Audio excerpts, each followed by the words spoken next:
Bu da Musabel elimizden. Beyler Heydaroğlu şahittir bu.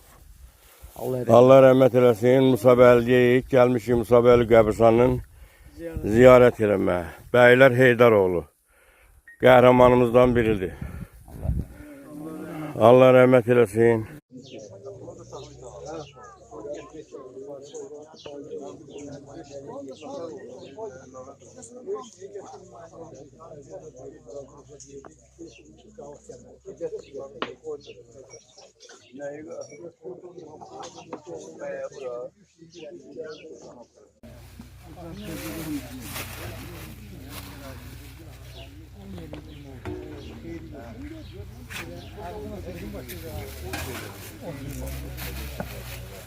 Fakat sen çöreğleri yiyor.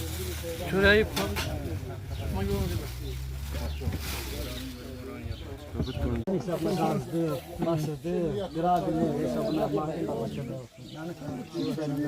Allah her birinizin kömeği olsun.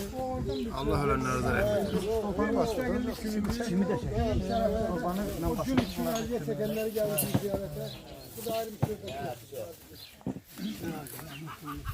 İkisini birden kabul ediyor. Yok evet. Mehremin kızıdır. Ha. çeksin. Onu özüm Gruptan değil atın berdən. Bak baksınlar.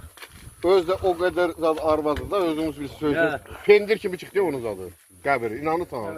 Var özüm oldu.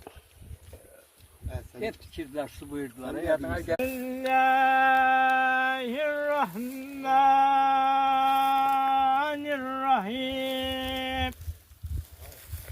Yusabbihulillahi ma fis semavati ve ma fil ardı. Melikül kuddus azizül hakim.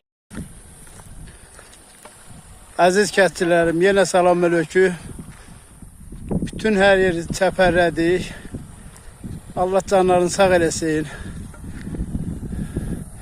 Qutarmışıq ki, igidlər gəlir. Əlində